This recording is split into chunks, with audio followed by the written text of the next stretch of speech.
Good evening. Welcome to Injustice Investigations. I'm your host, Al Scott. And I'm Toby O'Neill. Thank you for As always, joining we us. thank you all for joining us during our live broadcast tonight. Uh, Nephew, how you day been, bro? I can't even complain. It wouldn't help.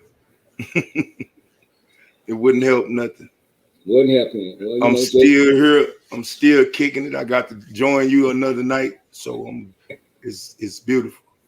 It is, and stuff. And I thank God for you being here, Miss. Well, I don't know if it's a miss or not, but Hollings. Good evening to you, and welcome to tonight's broadcast. We do know that before we get off into tonight's story, that once again the city of Shreveport is dealing with some serious issues right now when it comes to violent crime in the city. And if we were to tell the truth tonight, and that's what we're going to, most of these shootings, well, the majority of these shootings are happening in predominantly Black neighborhoods. And so now it's we're focusing on teens now, right? Yes, sir. Because most of these killings are being perpetrated by teens. And the crazy part about it is the city is, supposed to have a curfew law. And most of these teens are out after curfew. A lot they've been being caught in stolen cars, riding around the city, shooting up people's houses and, doing some of everything. It's crazy.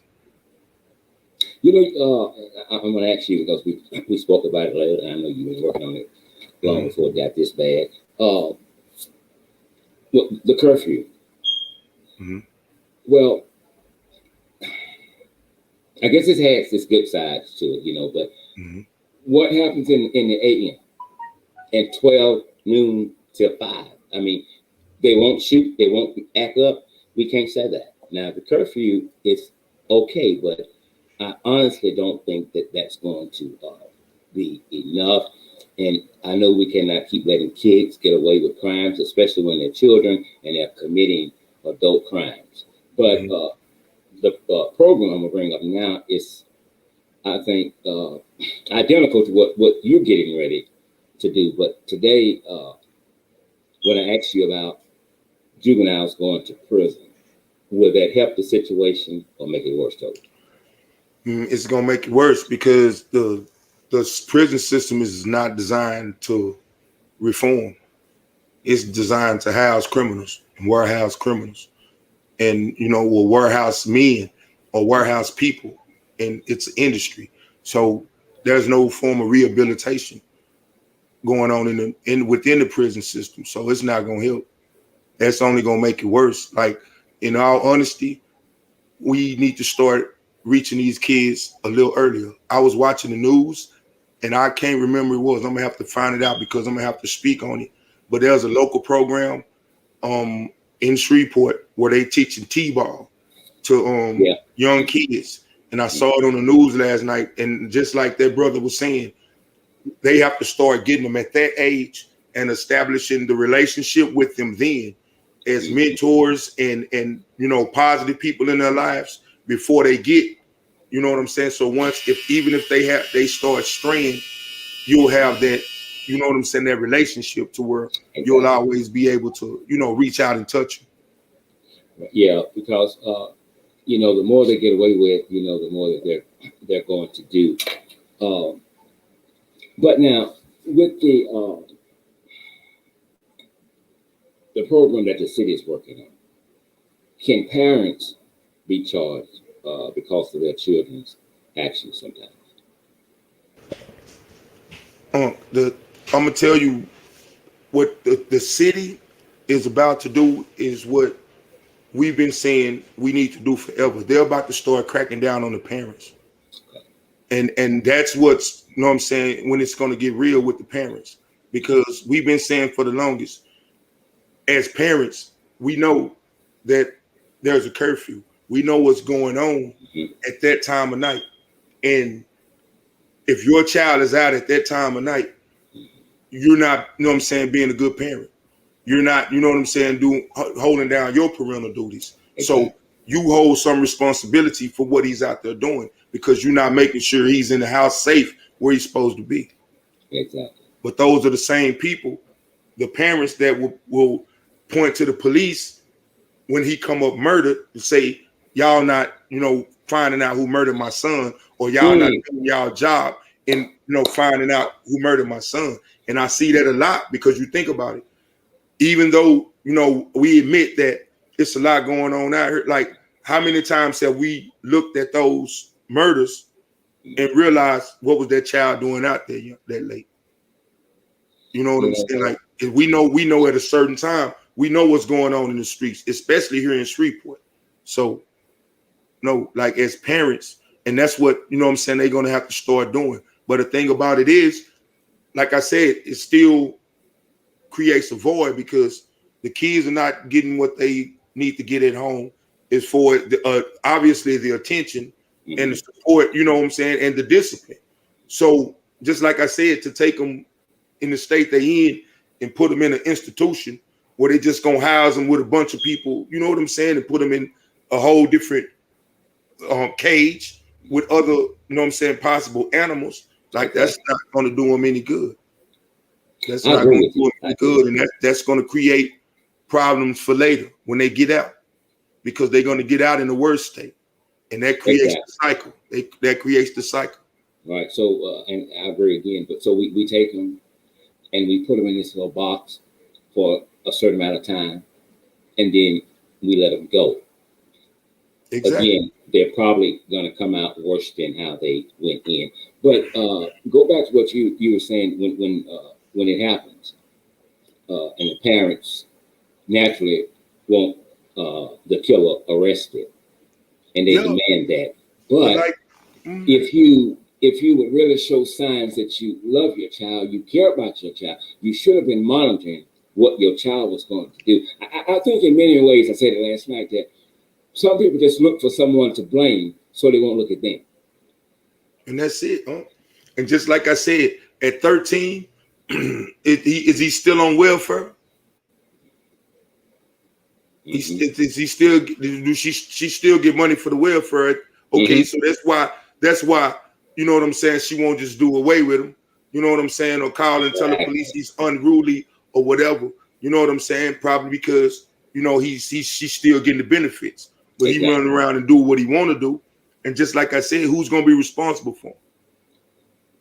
Who's going to be responsible for him? Somebody has to be. And just like I said, obviously the parent is not doing their job. So put them in the system somewhere in between. Like when you first get him and his parent call and say, okay, he's unruly, because they can do that now. They can call and report their child unruly. And they're supposed to have a program that tries to help them before they get in the system.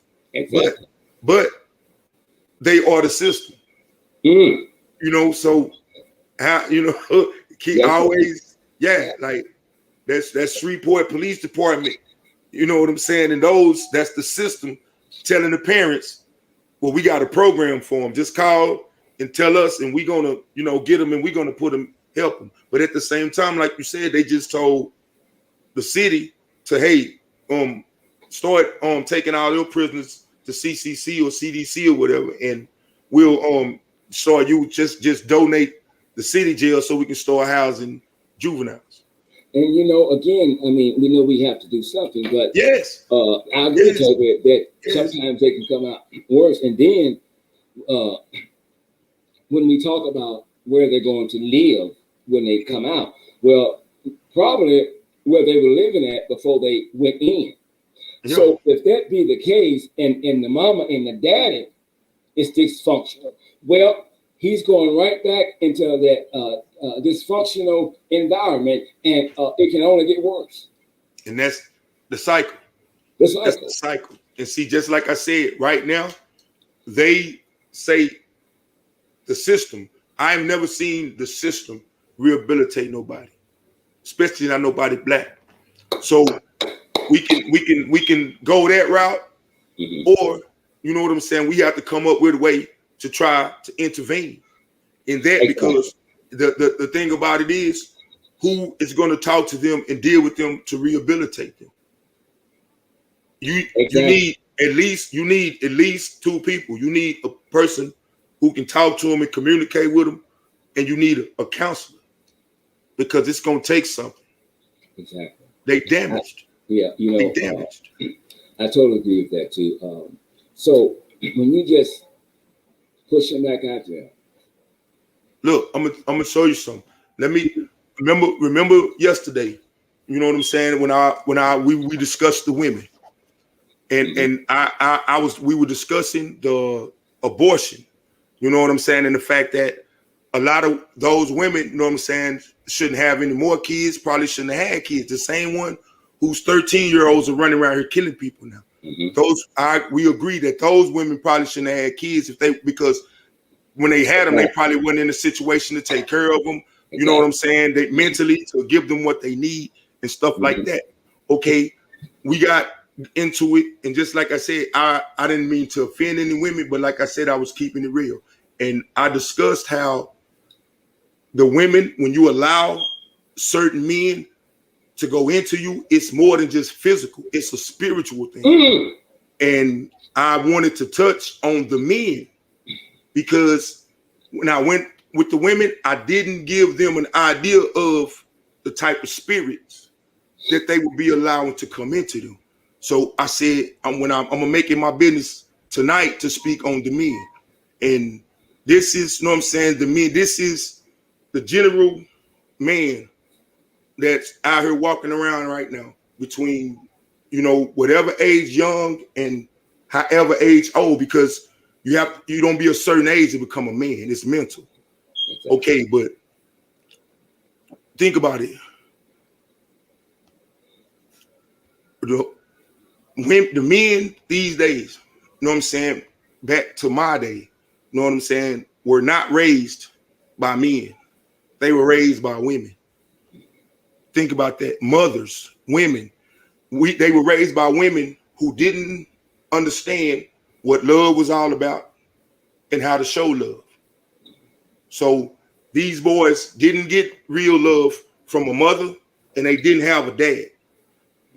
Think about that. Okay, not only didn't get love from the mother and nurturing from the mother, think about it. Like we always talk about, love to most black women, and you know what I'm saying, in the mind state is, I put a roof over your head, I put food on your table, you got clothes on your back, you know, you healthy, that's love. Okay, think about it. When they are loved more, they get designer clothes or name brand clothes and shoes. They get video games. They get jewelry, some of them. You know what I'm saying? Because mama love you. Mama gonna make sure you got it. You know what I'm saying? This, that, third, you ain't got to worry about that. You know what I'm saying? Mama gonna make sure you don't have to struggle, or you don't have to do none of that. Think about that. This is a man. Right. This is a young man. You know what I'm saying? Who doesn't have a man to show him the flip side. Exactly. He's learning this from his mother. Right. Okay, now think about it. When that man does interact with other men, 9 times out of 10, he interact with other men who are negative. You know what I'm saying? They have nothing going on with themselves. Usually they degrade women. They have no respect for women because they don't have no respect for themselves. So these are the men that he comes in contact with his mother, and his teachings and learning from his mother. Now think about it. As that man grows up with this, think about it. Why does women complain now about most black men when they come of age, they think a woman should take care of them? Because that's love. That's love. So if a woman loves like that, she should take care of me. That's what I was taught, because my mama taught me that. Well, we say, well, a man should be able to, you know, take care of himself. He should be able to support this. He should be able to do this. How? If he wasn't never taught that? How should he, you know what I'm saying, understand how to do that if he's never taught that? So if that's all they're seeing, insignificant individuals who's doing something close to nothing, or hustling, or whatever they want to call it, he won't know anything else. And so this is the thing to do. And that's it. That's what I'm saying, because that's what I see out there. Yes, sir. Nobody is there telling me, hey man, this is the right way to do it. and this and that third. The guys that he sees or the guys that say, here go a dope pack. You know, you sell this much and bring me back this much. That way you can put some money in your pocket and you can start getting your Jordans and you can start okay, cool. You know, that's what I'm gonna do because that's what's presented to me. My mama not taking care of me no more. I can't, you know, get a girl to take care. But then two, I may pick up the pistol and go rob somebody. You know what I'm saying? Or go rob something. It's you never know where the mind goes because the mind wasn't nurtured right, you know what I'm saying, and taught right early. The mind was messed up, you know what I'm saying, from the beginning. I'm gonna let me address a couple of comments because I know we're short for time. Tammy, I see your comment. It says, I don't think this live is about R. Kelly. Tammy, I thank you so much. And the question of comment came from James Hudson, I think is the individual's name. With all due respect, tonight is not an R. Kelly night. We are not through with doing some cases, shows on R. Kelly, but tonight is not that night. R. Kelly, to me, it's not an issue. It's not an issue, but we just tell you what's going on. So, but he is guilty. They're saying it's as simple as that. But we're not going to talk about R. Kelly tonight, and I'm not being ugly. So I hope you understand. Tonight we're going to speak about a young man in, I think it's Greenville, Mississippi, Toby. Yes, sir. And before we get there, let me say this. Whenever you hear me say, I'm Eddie Mae's boy, to me, that's powerful and that really means something to me, not nobody else and nephew. It means it to us. My mother was a wonderful mother. She was loving. She didn't hold you up in your own, though. We were close. We were real close. And I remember every night at 10 o'clock, I would call her and we sit and watch KSLA News, you know, over the phone and talk about it. Every time I would call her opening was always the same. Well, what you want? And you remember. And and I talk about her a lot because I'm her. That was my mother. I miss her like crazy. She raised us right. She did. If you don't believe me, you don't have to believe me. Ask her grandson. He's here tonight. She raised us to do the right thing. She raised us to love everybody. Do not discriminate against nobody for any reason. If there's any race on the planet that knows what it feels like to be discriminated, it's the black race. And that's something I don't think we should be doing, discriminating against anybody. Anything that I did wrong, any mistakes that I made, anything that, again, I intentionally did that sent me to prison, my mama's name is not on that. No. That's me, Toby. I did that's that. All you. That's all me. You. That's me. I did that. And so I will never stain my mother's name and say, well, she didn't do this. She was wonderful. She was wonderful. Wonderful. She died September 23rd, 1992. Never will forget, we buried her on October 3rd. And now I said all that, because she probably wondered what the hell I'm talking about. I said all that to lead us into tonight's story. I don't care if you're black, white, young, old, heterosexual, bisexual, gay, or whatever else it is. I don't care. Your sexual preferences, that's you. That's you. And I dare not be the reason why somebody is afraid to walk out of their door and be free in their skin. I wouldn't do it. I don't want to be the reason someone commits suicide. I don't want to be the reason why someone never came out, but they lived a miserable life because they was on pins and needles if somebody knew. I never want to be that. I can sit with them all. We can go out to eat, go to stores together, come over and say it. Well, I mean, maybe they won't come over and say it, but, you know, Hey, just like hey, Yeah. just like you said, you know what I'm saying? People are free to be people because you can't put me in a box. So I would never try to put nobody else in a box.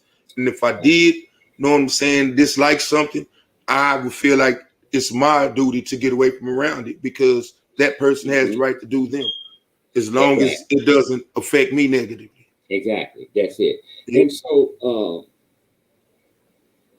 with that being said, tonight's show takes us to Mississippi. Toby and I got a call about this case probably about 2 weeks ago, I think. The information came in from one of our trusted, reliable sources. Excellent at what they do. They asked us if we would look into this case of, is it Orenzo? Orenzo Dye. Orenzo Dye. Yes, sir. A young black male, 14 years old, in the great state of Mississippi. What the informant said in the beginning, forgive me if I start to cry when I tell this story. I'm so okay. She started crying, probably not until the middle of it. And what she didn't know, because I'm sensitive, I'm on this end crying. When they're telling me things that's unbelievable, just unbelievable. And so Toby and I, we made that call. We spoke with his grandmother, I think 2 or 3 times. We spoke with her today. Her grandson, as he was speaking of, he lived with her. She raised him. She raised him. She said that from the time he was born, his mother went one way and him and her and the baby went another way. And she's kept him ever since. And from what she said, you know, the things they would do together, I would have to say that they were extremely close. And without going into names, I spoke with someone today. And here's what they said. Then we're going to get into the story. They said, I'm just thinking, he loved his grandmother so. He never wanted to disappoint his grandmother. And I can believe that, Toby. I can. Now, I don't know if the brother was gay or not. And as I told his grandmother, I could care less. And injustice is an injustice. We have to learn to accept people for who they are. You can't make everybody out to be somebody that's pleasing to you. The world is not set up. Nobody is tailor-made for everybody. Well, God don't like gays and stuff. He frowns on it. He does. But he also frowns on liars, adulterers, fornicators, thieves, crooked preachers that went from preaching on the street to preaching in the pulpit. He frowns on that too. So there is no big sin and little sin. Quit trying to get brownie points or get a like when you're trying to complain about somebody, put them down, and at the same time trying to be slick and build yourself up. Stop it. Exactly. You become part of the symptom in this country where you should be part of the cure in this country. You're part of the poison. You're part of the poison. You're the reason why the people like that are the reason why this country is dying slowly. Exactly. Because we can't learn to accept people for who they are.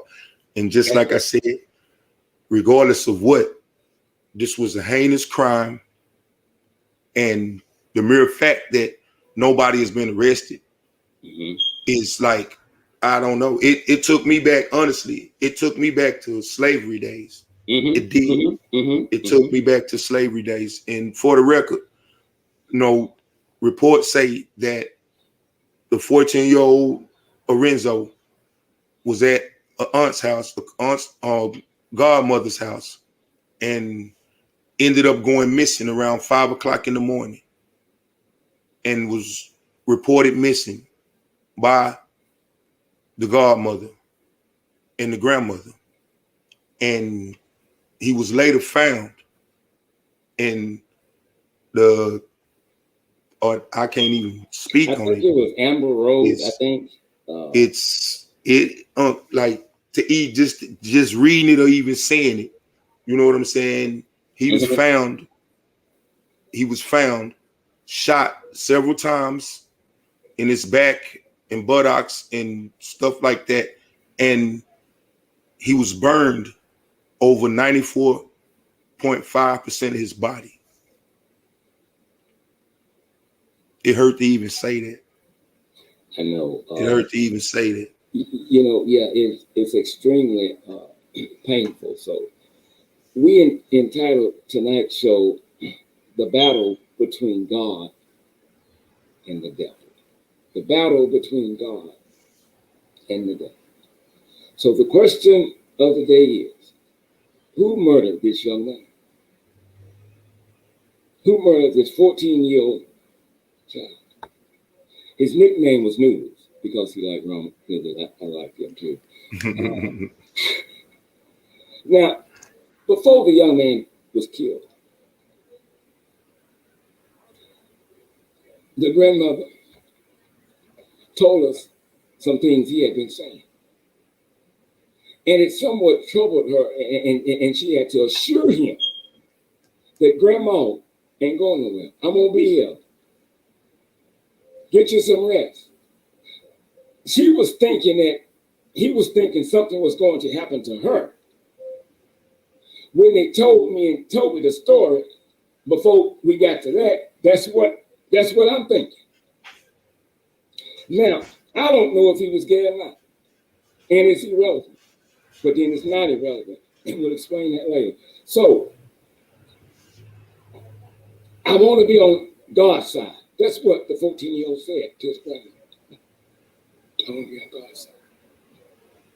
One day, after church service, he said he was sitting in the back of the car and he wouldn't stop crying. So something surely was bothering this young man. And incidentally, I think we have some of the family on with us tonight. If you all have the number, you can call in and join in the conversation if you like. But nevertheless, you all have our deepest condolences. So he was crying.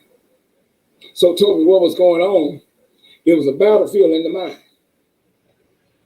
And as someone said today, if that would be true with him being gay, he didn't want to disappoint his grandma.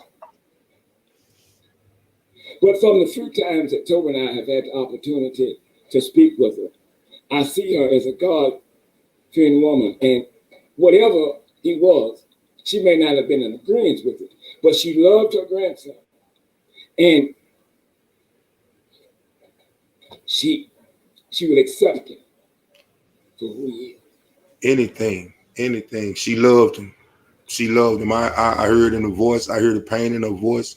My condolences goes out to her and her family. And like I said, it hurts me to talk about it, but she loved him.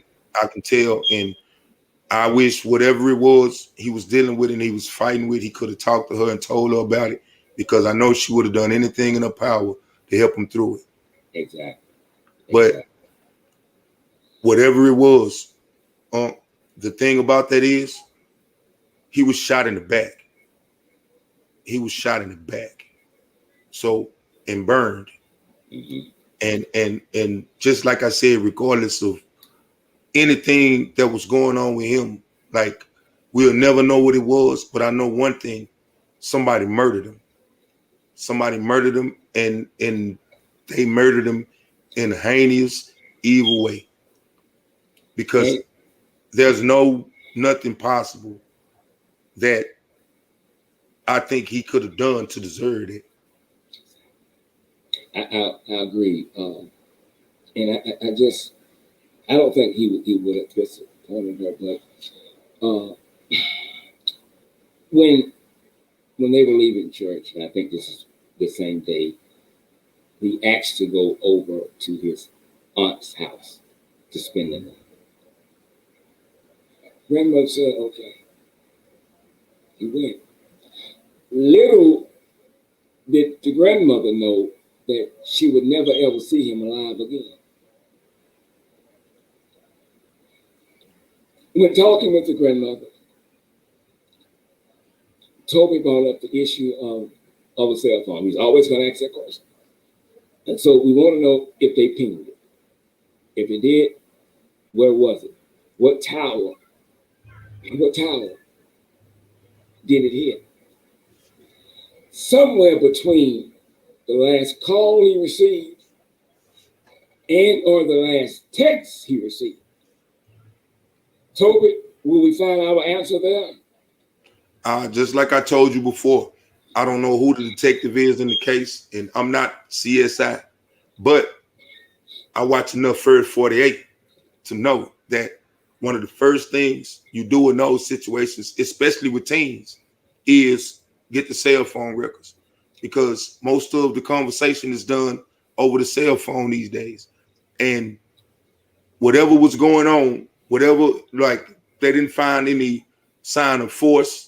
Nobody forced him, forced their way in and took him or nothing like that. So he had to leave, you know what I'm saying, the house. And just like I know as parent, you know what I'm saying, like most of the times, it's usually to meet somebody and it's usually pre-planned.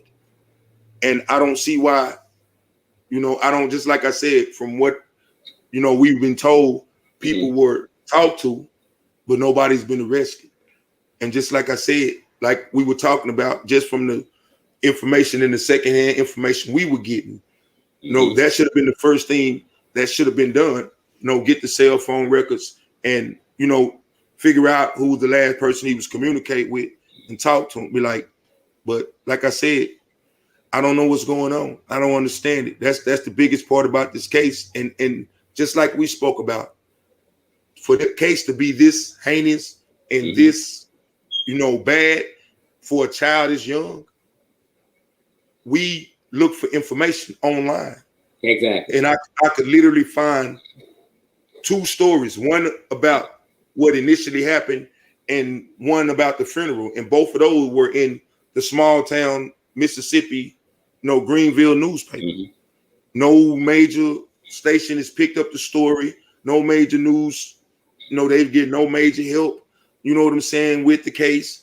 And I don't understand that. I don't understand that. And that's why we had to come out and, do and bring awareness to it, bring awareness to what's going on. And hopefully people see this. Hopefully people, if anybody's looking on that can help or get somebody involved, please, get in touch with us or, get in touch with the police department.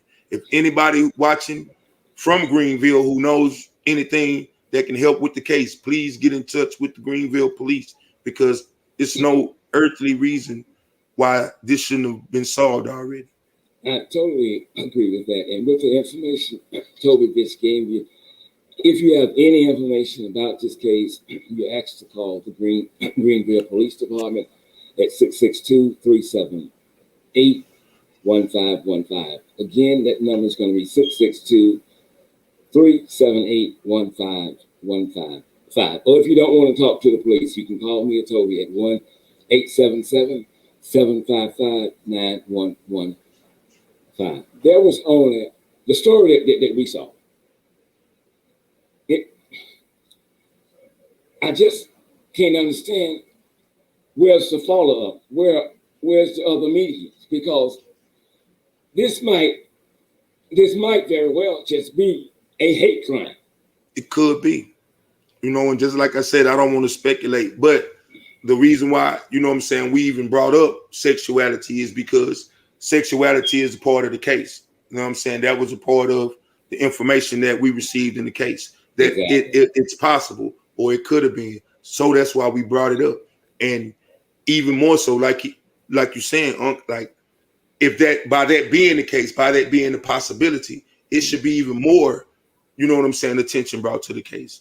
And I'm not understanding it. I'm really not understanding it. But like I said, that's why we're speaking on it. because we this is want to not bring like, light to it.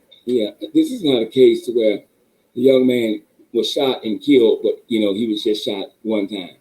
But when you have all these bullets going into this one man, we know that can be considered personal or hate crime or both. I don't know. Overkill. So it needs to be looked into. And as far as the Greenville Police Department is concerned, either they incompetent, they don't give a damn, or both. This is a serious case. This young man, there is a female involved in it, and I'm gonna go ahead and release her name out tonight and tell you some of the details about his body. Some of the things that I put out the other day, I corrected them about an hour ago, Toby, after speaking with someone in that city. So a lot of things, it was like third-hand information that was being given to the grandmother. So a young girl, her name is China Luster. China Luster. When we were on the phone conference and they was giving us her name, my nephew said, that sounds like a stripper name. So we spoke with someone today, and I fell out laughing because China Luster is a stripper. I just couldn't stop laughing. Damn, so because she's a stripper. We just got some of her information tonight after I got off the phone with someone earlier. And in due time, even if you're listening, China, I'm coming, I'm going to call you. We're going to talk. We have to. Because I believe she was the one that was instrumental in pulling him up out of the house. From what I've heard. Now watch this. The grandmother told us that they were so mean to him that they just beat him and stuff. And then a girl, China Luster, I guess, wanted to know if her man was cheating on her. So what she did, allegedly, she solicited Orenzo for the job. Had him to dress up like a female. Get a wig on. Everything. Stilettos. So me and Toby not knowing a whole lot about the case because we just got it and they're giving us bits and pieces. My comment to the grandmother was, well, if she wanted to catch her boyfriend cheating, why she just didn't go find a damn female to do that? That's all she had to do. That's it. But we later learned it's deeper than we think. This young man had ambitions. He wanted to do things. He wanted to go places in life. I cannot understand. The Greenville Police Department has already dropped the ball on this one. And so with that being said, it might be time to call DOJ and let them investigate that police department, because everything we hear about the police department is evil, it's wrong, and it don't make any earthly damn sense when you wear a badge and your unit says to serve and protect. There are so many players, and I'm gonna give it to Toby. There are so many players in this game. We don't know who the hell to trust. That's how bad it is. It is. It is. Go ahead, Toby. It is, because, like I said, I don't know what I'm saying. Like, I don't know where to begin. But just like I said, it begins with the police department. It begins with the police department because, like I said, we receiving secondhand information, but then the information is pointing in certain directions. And just like I said, I don't understand why. I don't know. I won't speak on the investigation because I don't know what's going on in the investigation. But that was June 30th when he was found dead, right? June 30th. June 30th. And there's still been no arrest made. Jennifer Moore is in the chat tonight. You are welcome. Toby, she says, I am the potential grandmother of Orenzo, and she would like to personally thank us for bringing awareness to this case. Indeed, you are welcome. If you would like to, only if you would like to call in, you can. Yeah, it's going to be 318-990-8556. Again, it's 318-990-8556. Only if you want to. And Toby and I know one thing, that the case is being heard, but it's not being heard by the right people. Exactly. And that's the problem, because like I said, it's too many of these cases. And just like I said, RIP to Shamaya Little, because they still haven't, figured out in Shreveport who killed her. But like, when you can't just keep telling us that our young people are dying and y'all don't have suspects, y'all don't have anything. Like, I know they don't care, but just like I said, it shows us that they don't really care. I know they don't, but you know what I'm saying? You know how I feel about the system when it comes to us anyway. And this just proves the point. It just proves my point. Like, we can't depend on them. So that's why, like I said, we bring awareness, because maybe somebody watching tonight that knows something that could break the case, and that's why we bring awareness. That's why we investigate these cases, to try to help us, because it seems like nobody else give a damn. Exactly. And there's a lot of, I'm gonna call it shenanigans to this that really irks me. The grandmother, she didn't find out from the police that the body they found was her grandson. She found out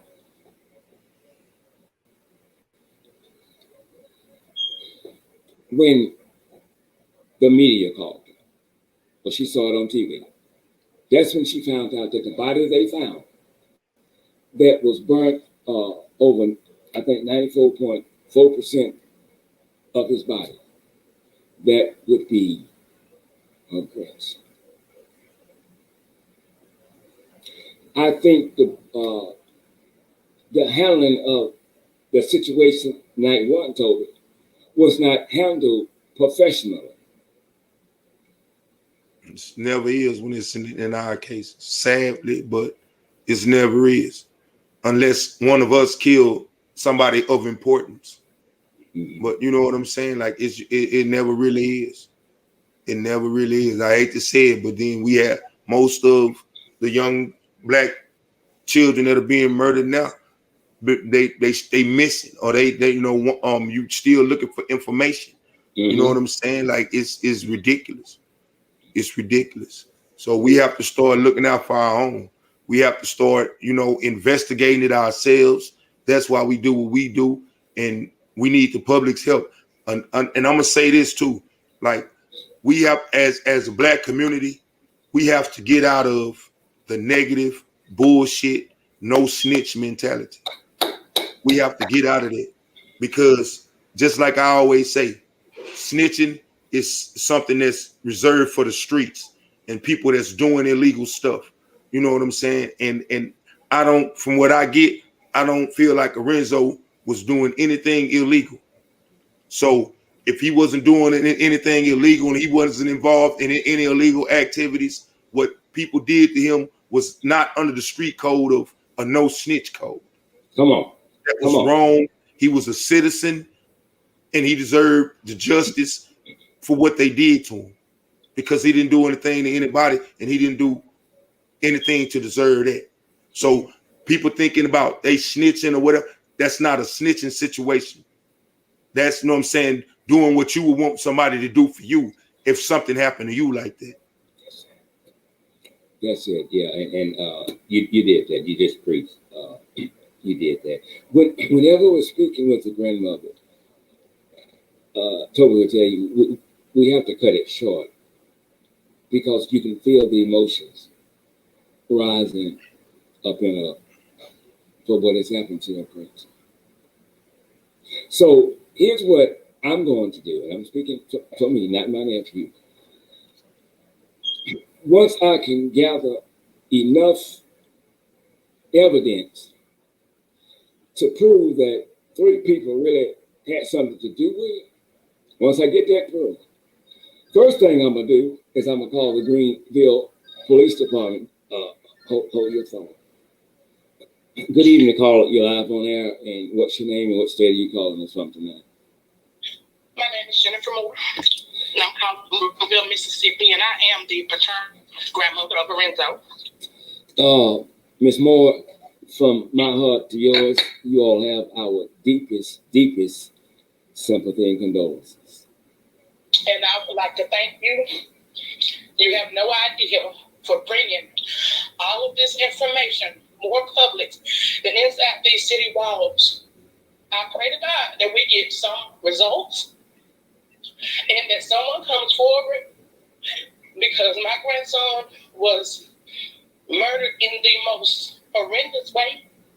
And for it to be over 2 months in and we not have any answers or justice, it's just unthinkable. I can explain to you what we've been through, what we're going through. Just to hear you all saying things that we've been trying to get out to the public and known beyond this city. I thank you from the bottom of my heart. My son, his father, Larry Johnson, we thank you. Our family thanks you.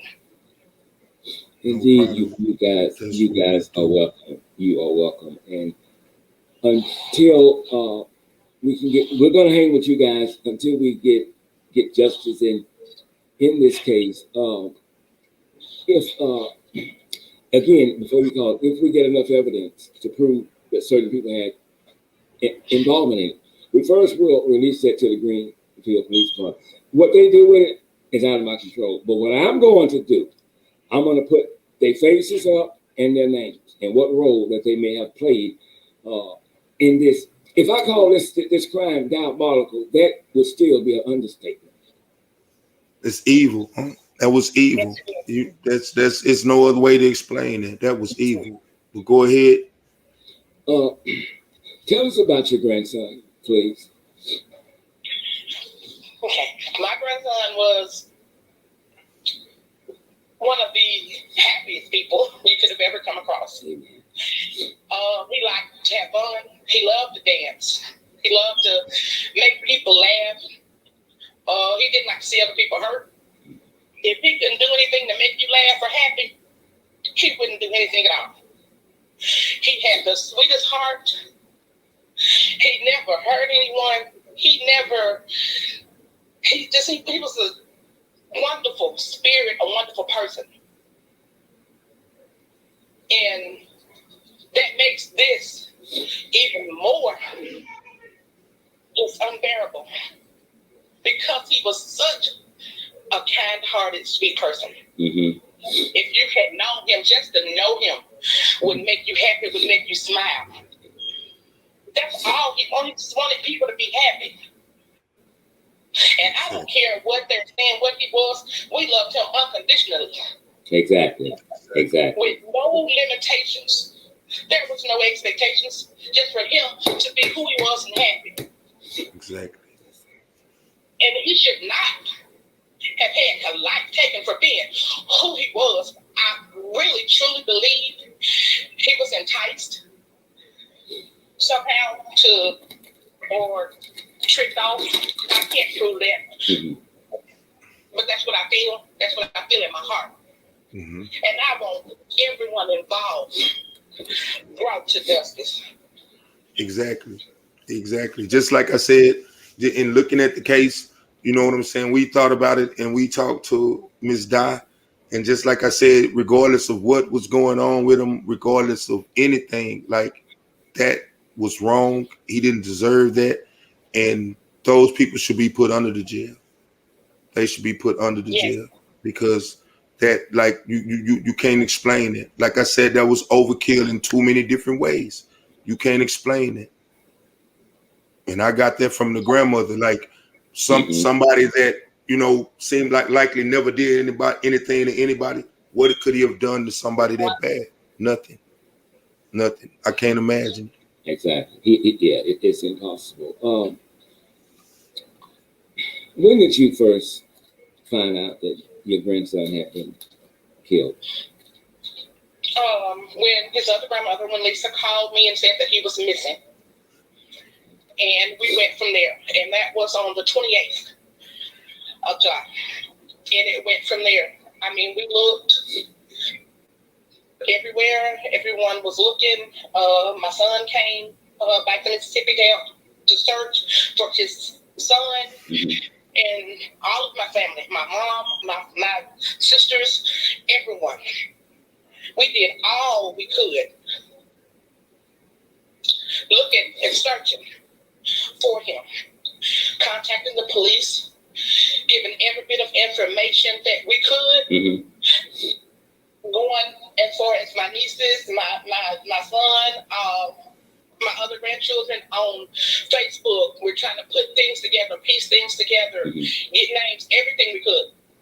We've been constantly cooperating with the police department in every way, bringing any piece of information that we had to the okay. to try to help. Okay, I didn't mean to cut you off. You've been dealing with the police department. I haven't, so I'll ask you: do you believe the police department is handling the case properly? I feel that within the first 48 hours, a lot of things that could have been done were not. I don't know who dropped the ball. At this point, I don't care about who got what. I just want the ball picked up. Exactly. And get the ball put through the hoop. Exactly. And that's why we decided to go ahead and do tonight's show and bring awareness to it, because that's the ultimate goal. That's the ultimate goal, to get it out and get as many people involved as possible. And I thank you all for that. I did not express from the bottom of my heart how much I appreciate you all sharing the story, making it awareness more public, because in my heart, this is a hate crime. Mm-hmm. It's not a random. I don't need it to be treated as a black on black crime, or as this is a young teenagers shooting each other. It was neither of those two. This is a hate crime, and it needs to be handled as such. I feel the same way. And now, since you said it, I couldn't say it because, like I said, I haven't got deep off in the information, but you have been.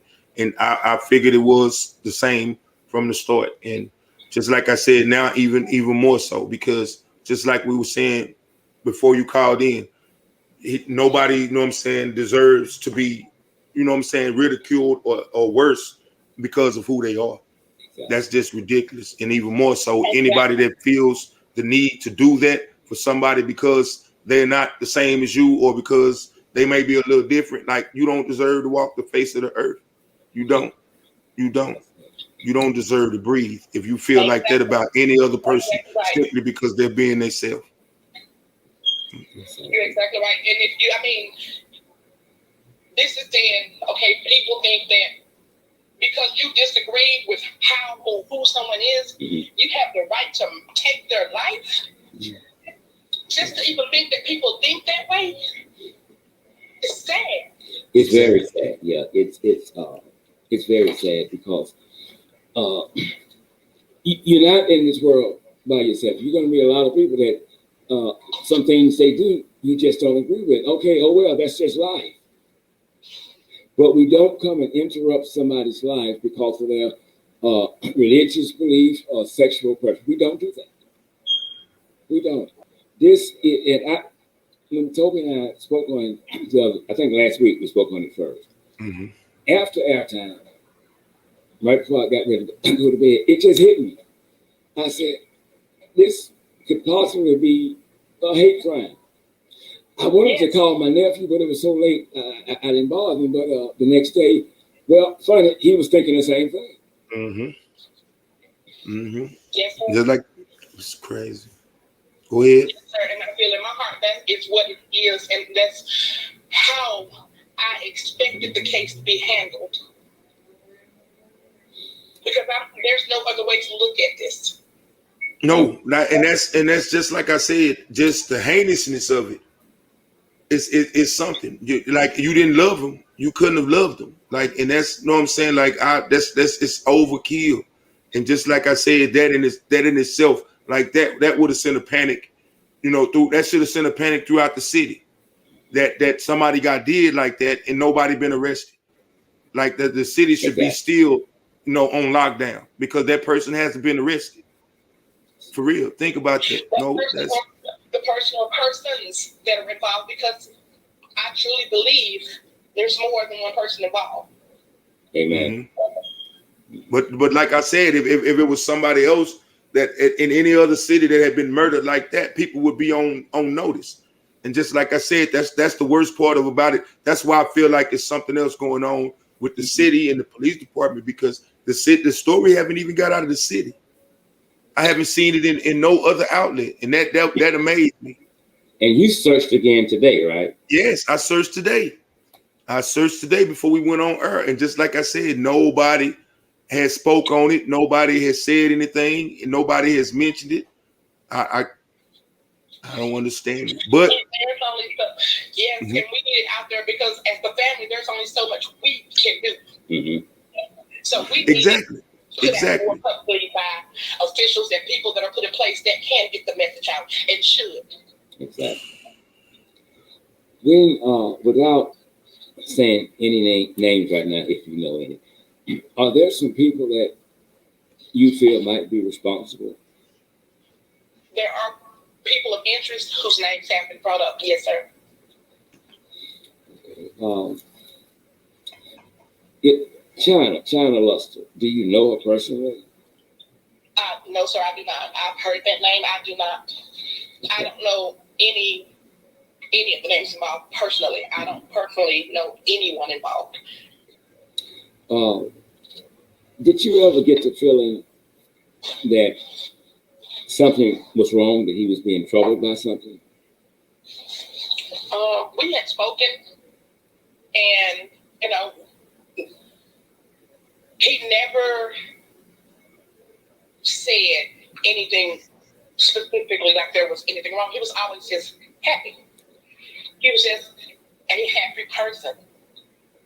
And he always, whenever he was around, when he would leave, he always made sure the last thing he would say was, "I love you." So he had nothing but love in his heart. There was no anything that negative he pushed away.